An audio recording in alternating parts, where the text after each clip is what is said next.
4 companies, 1 year, $700 billion. All of it pointed directly at artificial intelligence. But here's what nobody is telling you. The money is not the story. What they're building with it, your job, your government, your relationships, your faith, that is the story. In this video, I'm going to show you exactly what's coming, who wins, who gets left behind, and what you need to do about it starting today. Here's the scoreboard. Alphabet, Google's parent, is spending up to $185 billion this year alone. Amazon, $200 billion. Meta just committed $135 billion.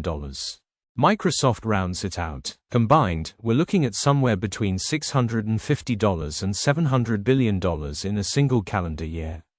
For reference, that is more than the GDP of most countries on Earth. For AI infrastructure, in 12 months. And Wall Street flinched hard. Big tech shed nearly $900 billion in combined market value in a single week when these numbers dropped. Investors panicked. Was this a bubble, or the biggest infrastructure bet in human history? Here's the twist. Jensen Huang, the man whose chips are at the center of all of this, he didn't flinch at all.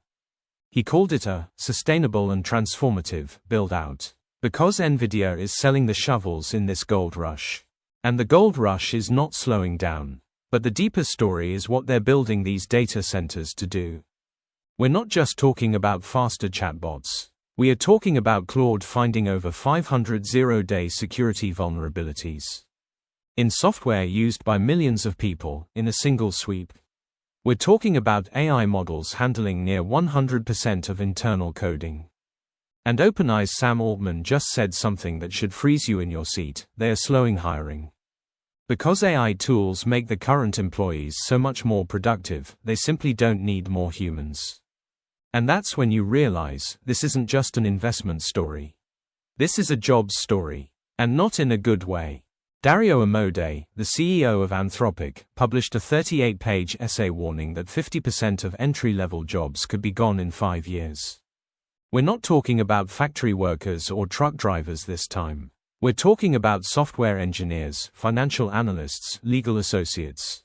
The college-educated middle class.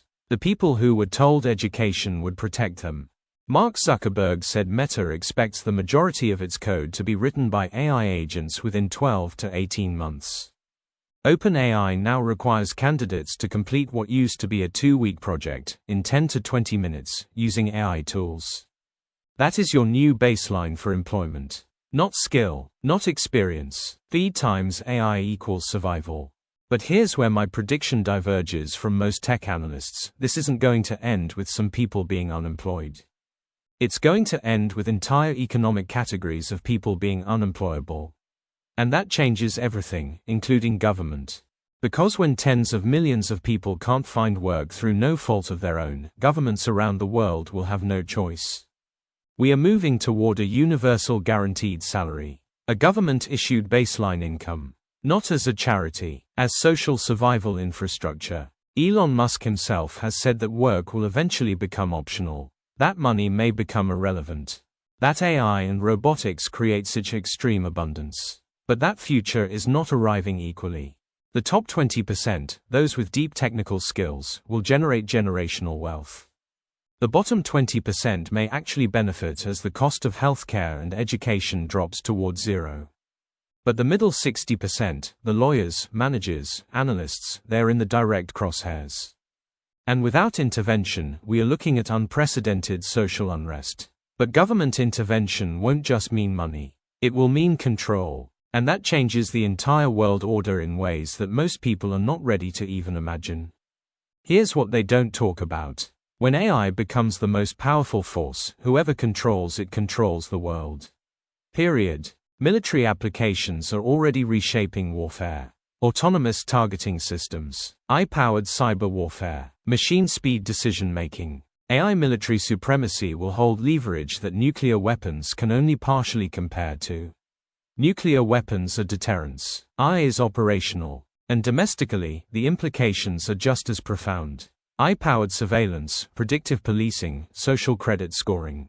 These aren't dystopian science fiction. They are operational systems in various countries right now, and improving exponentially. School curricula will be redesigned. Political messaging will be targeted with precision that makes today's algorithms look primitive. And religion, yes, religion, will face pressure and transformation it hasn't encountered since the printing press. As AI systems produce personalized spiritual content, moral guidance, and community at scale. This is the deepest implication. The very concept of human free will becomes philosophically and practically under assault when AI can predict and shape your behavior. The question for every society will not be, should we use AI? The question will be, who do we trust to hold the power it gives? But the most unexpected disruption isn't political. It is deeply, profoundly personal. And it is already beginning. Mark Zuckerberg is building what he calls personal superintelligence, AI that is personalized, emotionally attuned, and always present. He predicts there will soon be more AI agents in the world than there are humans. And as these systems become more emotionally intelligent, more responsive, more perfectly calibrated to your profile, people will form attachments.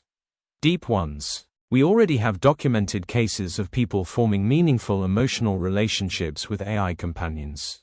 With AI grief counselors. As loneliness becomes a public health crisis, AI offers perfect patience, consistent presence, and complete understanding. But is a relationship with an AI meaningful? Does it fulfill real needs, or does it substitute in ways that hollow us out? There is no consensus, and that argument will rage in schools, in churches, in courtrooms, and in families. And then there is the final frontier, a question that sounds absurd today.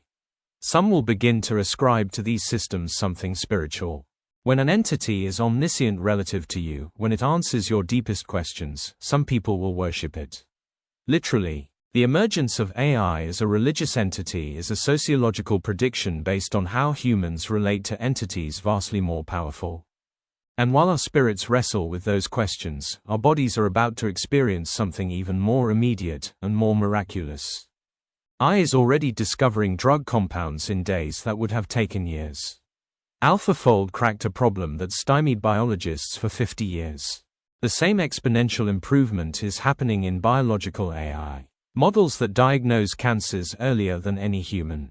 AI design personalized treatment protocols that adapt in real time. 50 to 100 years of research compressed into a decade. Which means cancer, Alzheimer's, heart disease, they are not permanent features. They are engineering problems. And AI is the most powerful engineering tool ever created. And here is where the most profound question emerges: aging itself.